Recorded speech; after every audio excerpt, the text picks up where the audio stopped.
black one, if you've got one. Yep. Yep. So we're just going through at the moment a process where we're defining the brand or the identity of the new organisation we've just set up, which is a charity. We established a charity under the Australian Charities Commission, called the Australian Institute for Consciousness and Integrative Medicine. And so in launching that organisation, which is has overall responsibility for everything we do in regards to the Enneagram, we've been working with some people in order to be able to establish the identity of it so that it's nice and clear exactly what it is that we're doing. Anyway, so as part of that, I've been thinking about this issue of stress. So my contention is that the world is under enormous stress. And that the biggest issue that we face is, regardless of what people say or what you believe, etc., in terms of, climate change, etc., the issue is that the world itself is under stress for whatever reason. And that I think there have been many people that have asked the question, why has the Enneagram appeared now after thousands of years? So certainly 1700 years since Evagrius first postulated the idea of the passions. Why is the Enneagram here now? And I think it is, people have said it's opportune or, it's coincidental or whatever. And I think that's all true. But I think it gives an incredibly good understanding of the nature of the stress that our globe now experiences. So the first thing, to say about that, I think, is that the present population is about 6.9 billion, and that's expected to grow within the next 80 years. So the young people who are, with us down at Anderlane at the moment, 20 years of age, they may very well be alive by the year 2200. And in that time, in that 80-year period, the population of the Earth will go from 6.9 billion to 11.2 billion. That's the estimate. So that's an enormous number of people that we're going to have on the Earth. Now that's going to cause all sorts of things. So we can already see the increasing in population and its effect on the geopolitical world that we now find ourselves in. Like, there are increasing disputes, and there are going to be fights over water, and there are going to be fights over resources, and et cetera. So it's going to get pretty intense, I think, over the next 80 years. The population is expected to peak at about 2,200. But in between those two times, there's enormous numbers of, things that are already beginning to emerge in terms of, countries and resources and, displaced people and refugees and migrant, movements of large numbers of people, et cetera, that are all part of the stress that the globe is now experiencing. So I think, from my point of view, the stress can be divided into 4 types of stress.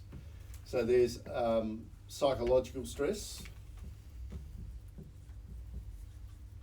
there is physiological stress, and they're both anthropocentric? So both to do with human beings, obviously. The next one also about humans, but there's a spiritual stress. And finally, there's an ecological stress. And I think they're all connected. I think those 3 stresses are all connected to each other. And that you can't take one out without affecting the other 3. So in terms of the Enneagram and the psychological stress, so the Enneagram describes stress.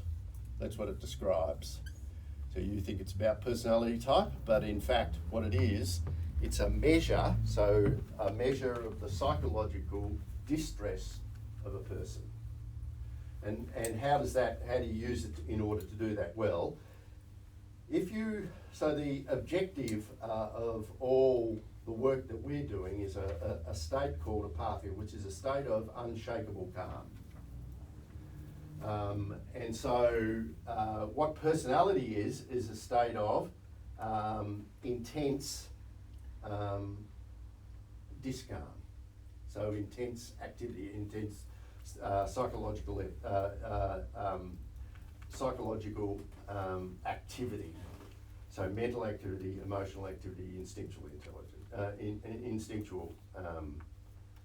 activity. Now this stress, the psychological stress, causes certain things to occur. So what do we know that happens when a human being, activates their personality type? Well, they regress to being, a child. So they regress to being an adolescent, and they suddenly are experiencing life in an evolutionary sense. So suddenly, under the pressure of the situation, they have narrowed down all the options until they've got a very small group of options that they're going to deal with in terms of the world. So when a personality type goes on, one of the 9 personality types goes on, what happens is that the person immediately loses a whole lot of ability in terms of perspective, creativity, calmness. They become angry and envious and fearful, and it causes disagreements and arguments, conflict, depression, loneliness, etc. So when the personality goes on, it produces all of that. Now, what's remarkable about that turning on of the personality to produce this psychological response that the Enneagram describes, it's all unconscious. So as soon as the personality type goes on, we lose any consciousness of it going on. Because, as I've just explained that to you, you would never use such a thing if you knew it limited your options so powerfully. Logically, you'd go, that's silly. Why would I activate the personality if it's going to, shut down like a million different options and just have a really narrow set of options in order to be able to deal with the world? Why would anybody do that?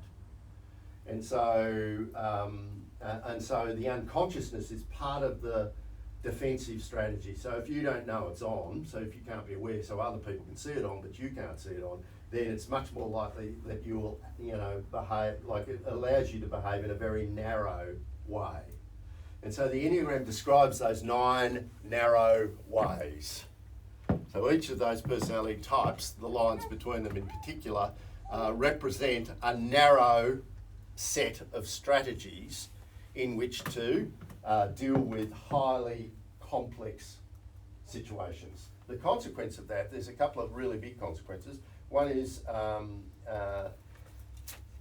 that there is a physiological distress, and we'll come to that in a moment, but consumption goes up. So calmness goes down and consumption goes up. So as soon as the personality types go on, consumption increases. So unconscious consumption increases.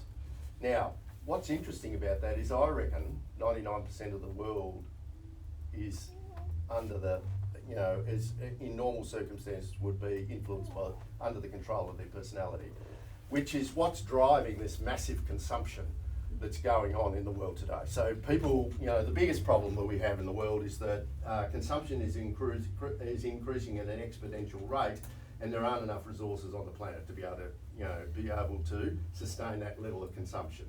But to turn the consumption off means that the personalities need to be turned off, and that's a big challenge. How do you get to turn those personalities off? Because it is also my contention that while it's very efficient to have people in cities, the cities themselves are causing the personalities to be triggered on. So cities themselves are such unnatural places that actually living in a city is actually making our personalities become more active and as a consequence are increasing consumption. So the places on the planet Earth where most of the consumption is taking place is in the cities themselves. So people who live outside the cities consume far less than people inside the cities. And people say, oh, well, I'm on a diet, you know, I don't use much food and I use organic plants and blah, blah, blah, blah, blah. But the problem is with that, you know, living an ascetic life in the middle of a city is you don't take into consideration the cost of the roads and the cost of the lighting and the cost of the sewage and the cost of the water and the cost of, you know, all of which you're consuming. Nobody takes any of those things into consideration. So people inside the cities, because of that, are consuming an extraordinarily large amount of resources in comparison to people that don't live in cities. And so it's this massive consumption, you know, that is the problem. And the greatest problem that human beings are going to have to deal with over the next 80 years is, with an extra 4 billion people, is how are we going to reduce the consumption given that cities increase the consumption? And I think the first part of that in terms of the Enneagram is to point out, so the first job in the personality, in terms of the Enneagram, is to be able to explain to people that their personality is what's causing the problem. It's this triggering that returns to an evolutionary state which can only be satiated by consumption.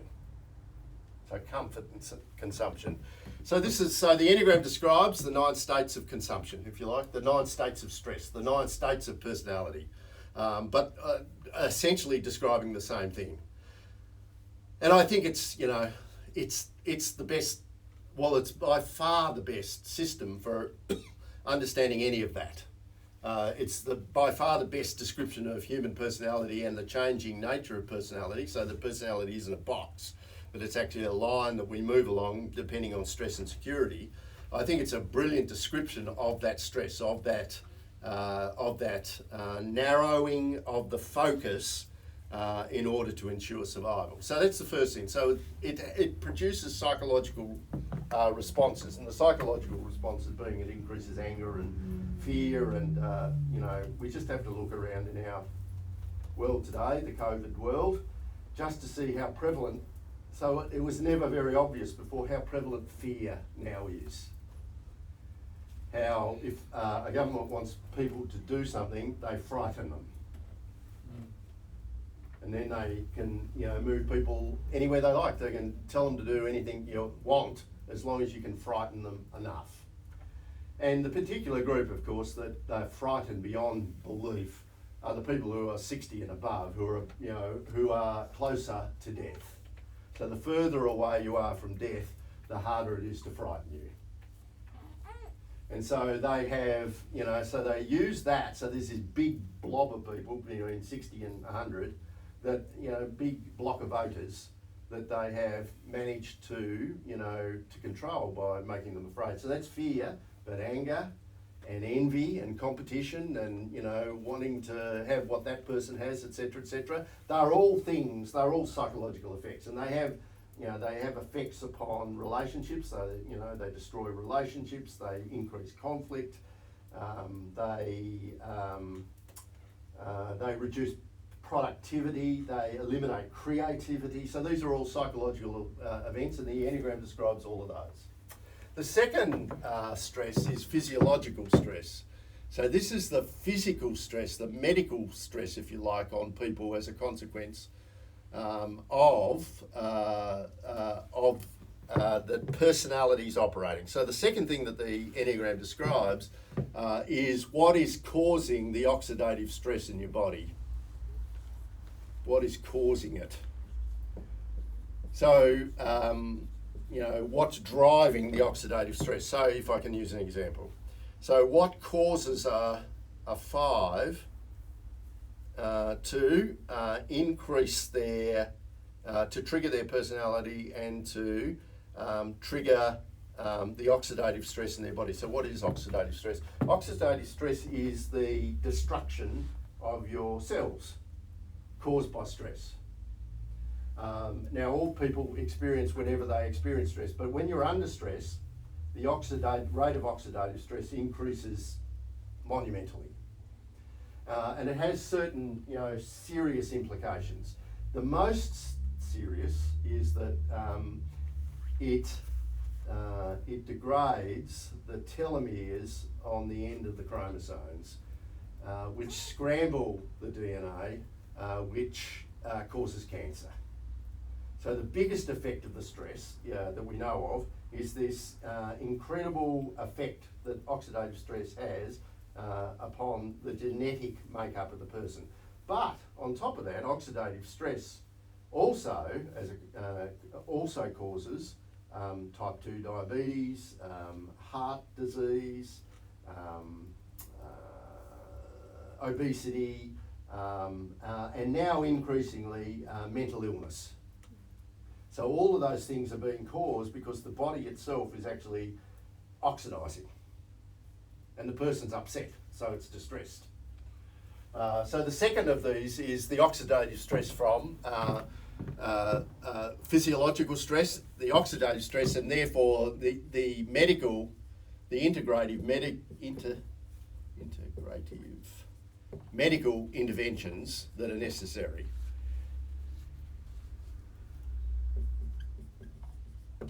Now, the Enneagram describes the things that are causing. So back to our 5 a moment ago. So what causes their massive oxidative stress? Well, it's the personality. So they start to worry about time and money and information, and they get so obsessed about all of that in their personality that they literally worry themselves into sickness. So the psychological consequences of the stress causes a person to actually physiologically start to oxidise. And each of the personalities, the Enneagram describes the psychological reasons why the physiological things occur. Now, as a consequence of that, you have a whole lot of medical interventions that can reduce the oxidative stress, but the most powerful one, so there are plenty of therapies, for instance, that can work directly against oxidative stress, but the most powerful one is calmness. To be able to reduce the person's oxidative stress, you encourage them to be calmer and calmer and calmer. And as I said last week, we have a whole series of things down there we're doing at the moment that are directly linked to calmness. So we do ice baths and meditation and check-ins and check-outs and walks and long meditation sits, etc., all designed to reduce the lack of calm in the person. So a 5, do they have oxidative stress when they withhold information or when they give it? No, withhold. When they withhold it. So when the personality, so how does it feel, big fella? So the reason I use it because we just had a good example today or yesterday. How does it feel when when you're worrying about the money and the information and the time and the... It's like tense, my whole body's tense, everything's just feels bad. Yeah. You look at the future and it doesn't look like it's going to be good. It's bleak. Yeah, it looks bleak and dark, and you don't give any information. So, so you're working with somebody, you forget to tell them all the information you need to tell them, etc., etc., etc. Don't listen to any ideas. Don't listen to any thoughts that might involve, using money or any of those sort of things. They all get cut out. So all the creativity dries up as a consequence. So it's not giving the money; it's the thought of giving the money. It's not about giving the money. So Well, it might be. It might be. Those thoughts might come up when they have to give money. Mm-hmm. They're pretty mean. Like getting them to put their hand in and get the wallet out is hard. That's hard work. Like it's traumatising for them. Like actually traumatising. Isn't it, Clem? It is. So Clem's got a bit of 5 in him. He's fucking mean as as they possibly can be. So he's got a bit of 5, just a little bit, not a lot, not as much as. I can leave my wallet at home and travel to Rockhampton and Absolutely and you live can. on nothing. Yeah. And Luke's done that plenty of times. Oh fuck! I forgot money. I forgot my wallet. Yeah. No money. Oh, no, no money. No. Yeah. No. Yeah. Don't Did you ever go want with Wendy? She would have taken it. She would have been responsible. No! No. No, no. Yeah. So, in terms of the 5, the personality causes the, the physiological stress. So not only does it ruin his, psychological life, his relationships, etc., it also is physically, degrading him at the same time. So it's bringing on an early death, and it's bringing on early chronic illness. So it's doing both of those. Okay, so that's the second stress. The third stress is a spiritual stress. So my contention is that the biggest issue facing people who live in cities today is loneliness, which is a result of a spiritual, neglect or a spiritual absence, as much as it is about people, so not having an intimate relationship, because the issues that are important here are intimacy, vulnerability, virtue, surrender.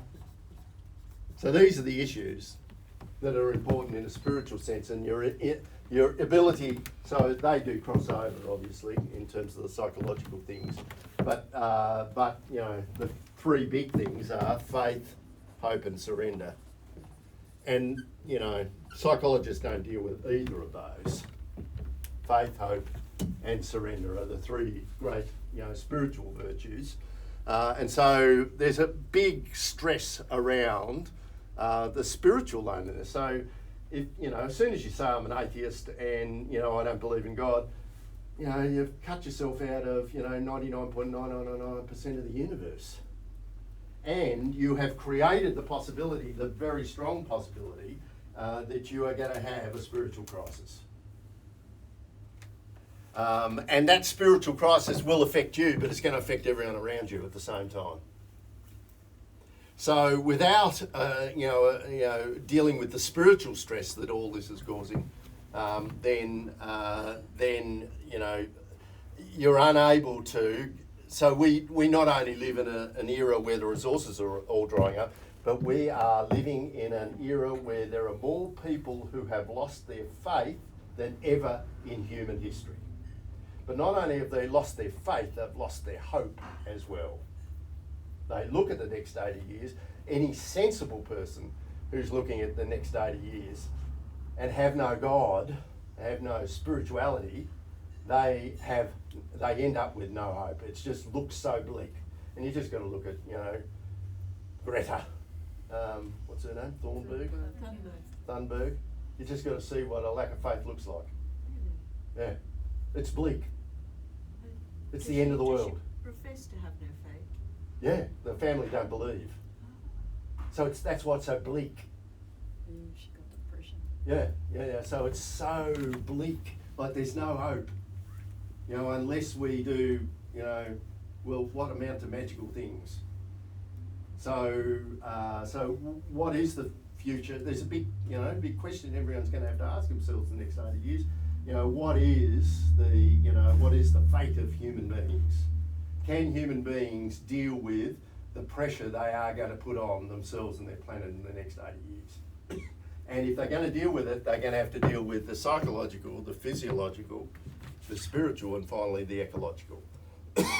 So the consequence of these 3 things is that the planet is using far more resources than it is replenishing.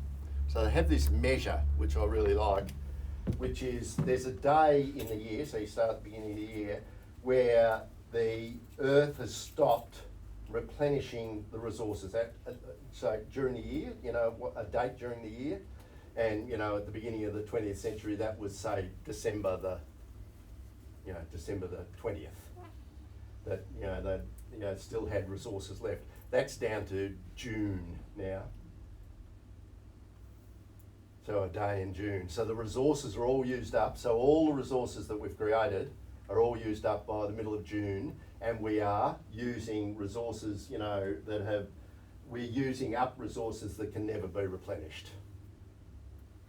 So, you know, whatever you might, I obviously don't believe, you know, in the alleged science of climate change, but I do believe in the science of resource management and pollution and urbanisation and the destruction of grasslands and forests and whatever that human beings will need in order to be able to survive on the planet.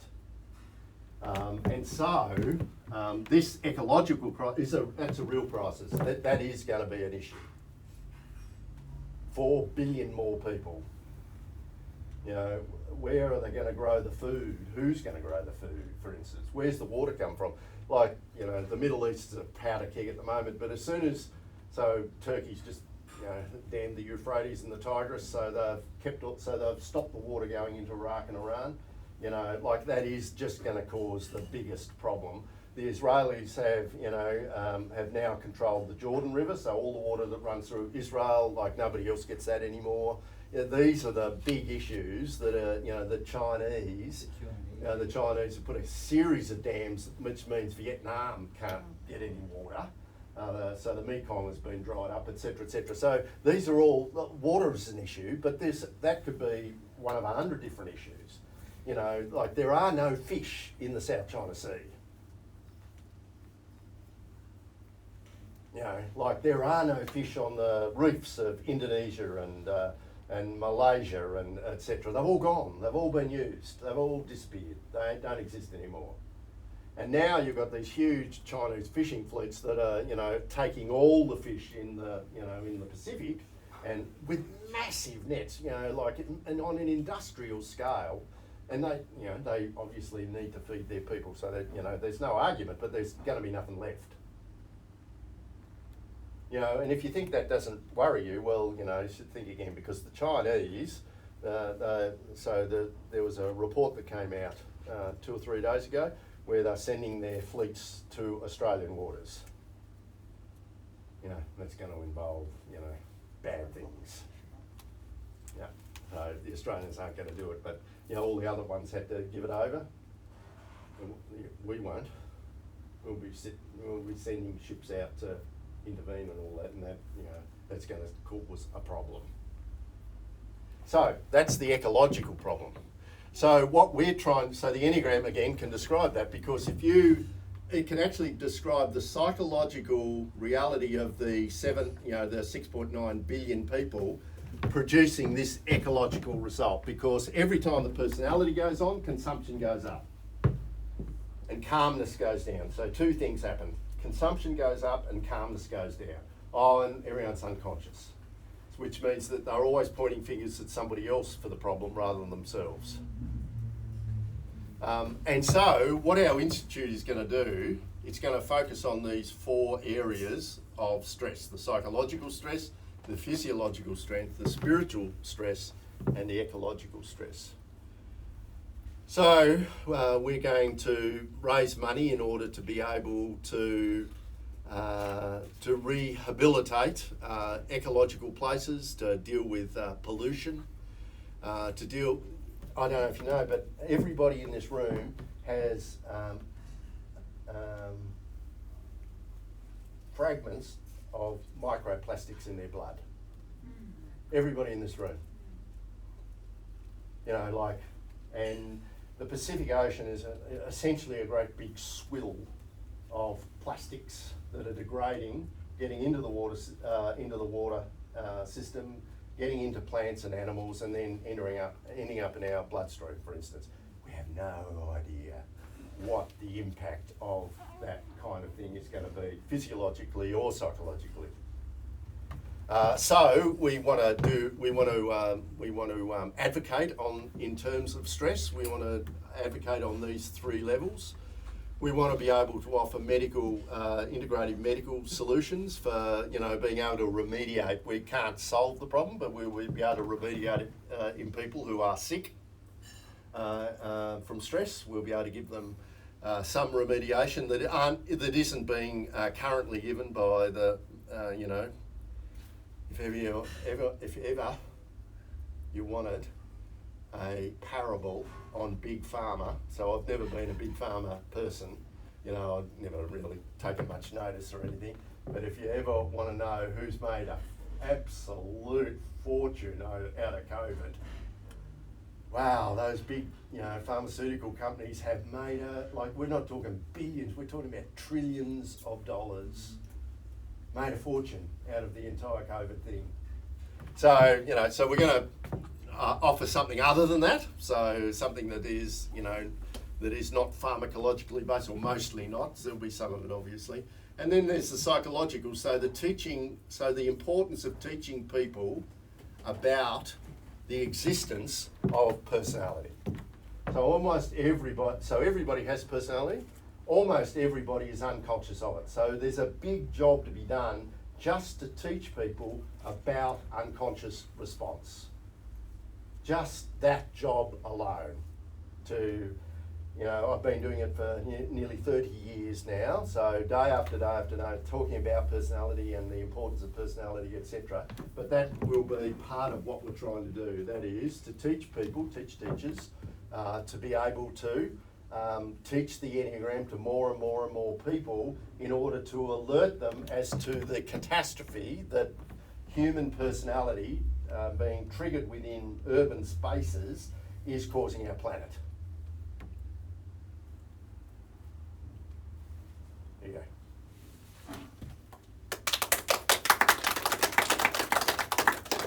The Brain Institute came out today and said about stress, that it's causing Alzheimer's. Yeah. Oh, Yeah. Yes. Well, it's doing a lot more than that. But particularly, you know, those old people, you know, you can't just scare the living daylights out of them for year after year without expecting some, you know, very bad result. I don't think. And, you know, God knows what we're doing to the 13-year-olds. If Greta's an example of it, you go, wow, that's just, you know, terrible that that's happened. Got no light, no hope at all. That's, imagine we were 14 and 15 years of age and that was what you thought the future was. No hope of what we think we might be able to do about this, just, you know, just this apocalyptic, you know, negativity. So how do the stress points work when you're stressed? So remember that the Enneagram describes unconscious response, yeah? All unconscious response. It's a map of the unconscious. And what it does is it says that the unconscious response changes when you put it under increasing pressure. Yeah, but the thing's stressed anyway. So it's a stressed system, and then you add more stress to it, and it changes the habitual responses. So you're already stressed that you're tired, Yeah. but then you stress even more. Yeah. So when the personality's on, you're stressed. So if you can see the personality, and look, it's not that hard to see, I hate to say it, but, you know, everyone's personality is pretty obvious, you know, and until it stops being obvious, then, you know, people are stressed, but they just don't realise they're stressed. Now you put them under more stress and they move around the circle. But then you also, what about your comfort point? Yeah, same. So it's a reduction, you're still stressed, but you're less stressed. So you don't want to be at any of them? No, you don't want to be on any of this at all. And the answer is to calm down. Yeah, and as easy as that is to say, it's a tough job to do. But that's got to be. We've got to focus our, like, what if we got 20% of the population that were calm? What would that do? You know, what if we were able to calm 20%? So in Buddhist society in Tibet, they had 30% of their population were meditating every day, so they were calm. What if we could accomplish the same thing? And when you're on the relaxation point, are you actually in a bit of a stupor? Well, you can be. It's quite sophisticated, really. So the security point, the relaxation point, the security point could be because you're so distressed that you decided to hunker down and, you know, and go to the security point. You might have used it as a strategy to, you know, to reduce the stress, or life might have been so comfortable you were at that point. So it could be two reasons why you're at that point. And then what about when you choose to go to your stress point? Is that calm behavior? Because it's good to go to your stress point? You know, like you say in the cycle of change, you have to go Yeah. to the next Yeah. point. How does that work? Yeah, well, you need to embrace change. I think that's what the Enneagram says. And if you embrace any kind of change, as we know, as human beings, it will be stressful. Okay. But that's different than the personality on unconsciously. So consciously moving in the, keeping on moving in terms of the change is a different thing than unconsciously drinking and eating and, whatever in order to satiate the distress. Okay, so you know you need to change. Yeah. So one way is coming down and another way is going to the next point. Well, you need to do both. So if you're going to, the only people that manage change properly are calm people. Mm-hmm. So you can't do it if the personality is, highly, reactive. Mm-hmm. Only calm people can move through the cycle of change. Everybody else is stuck at their personality type. So only calm people. And then sometimes you're stuck at the next point and you're just stuck. But the only people who can move through the cycle of change are calm people. They're the only ones. Calm and conscious people.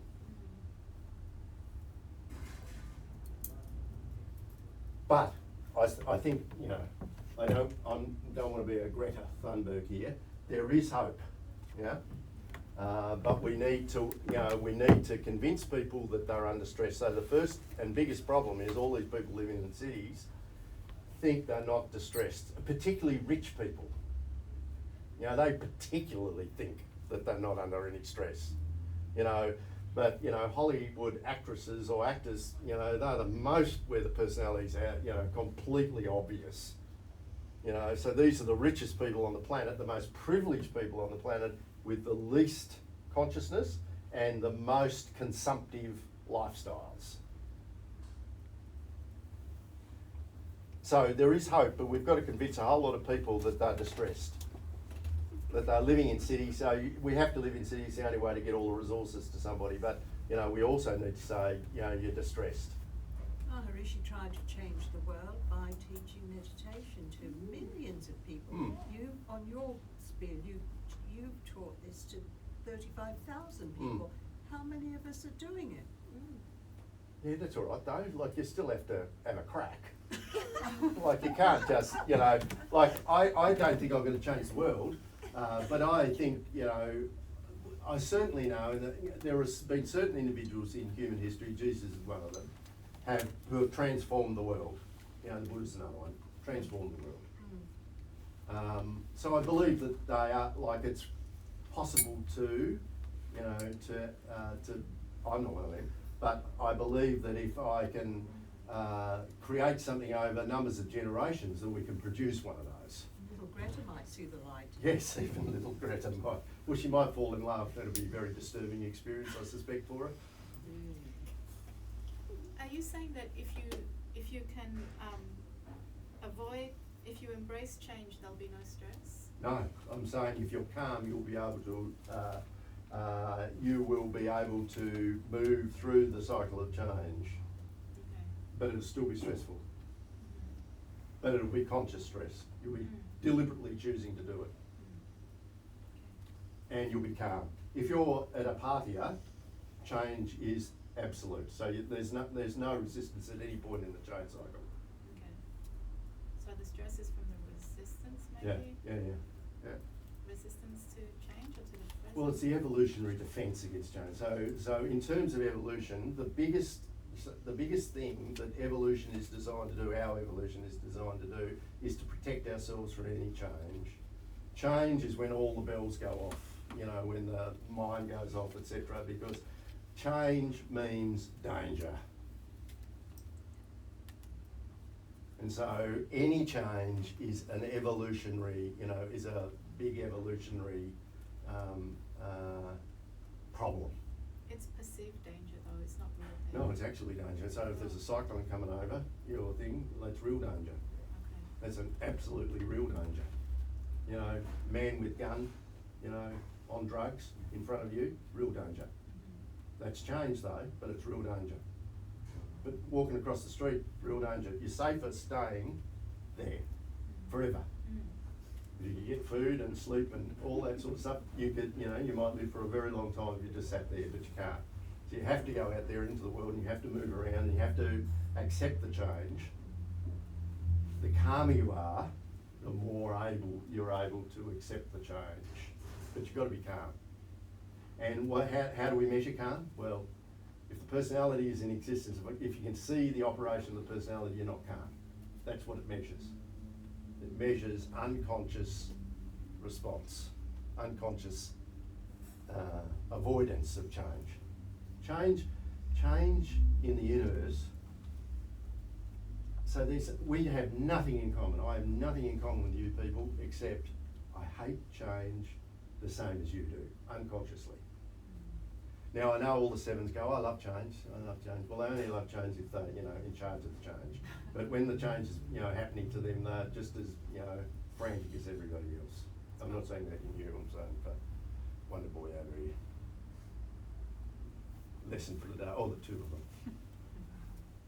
All right, let's have a little break and then we'll come back and see the panel. So the best bit of tonight is the panel. We've got a 1 and we've got, so at the centre, and then we've got a 7 and a 4. So these are the creative types, the righteous types. Okay, 10 minutes everyone.